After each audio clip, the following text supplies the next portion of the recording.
अस्सलामुअलैकुम, आप देख रहे हैं के न्यूज़ HD। मैं हूं सैयद वजाहत अली। खबर शामिल करते हैं लिया से।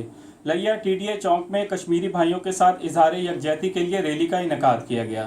मज़ीद तफसीलात के लिए चलते हैं हमारे ब्यूरो चीफ ताहिर खान की इस रिपोर्ट में।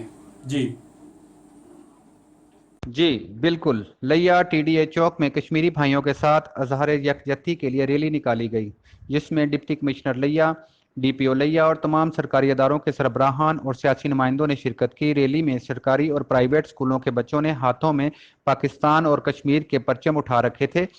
रैली में कश्मीर और पाकिस्तान का तराना भी पढ़ा गया। कश्मीर की आज़ादी के लिए खुसूसी दुआएं की गई। जी, ये जो हमारा गेट टुगेदर है, इसका थीम और इसका मकसद कश्मीर में है। ये हमारे बच्चे आपके सामने कुछ स्टेज पे खड़े हुए हैं और इनके बहुत सारे बहन भाई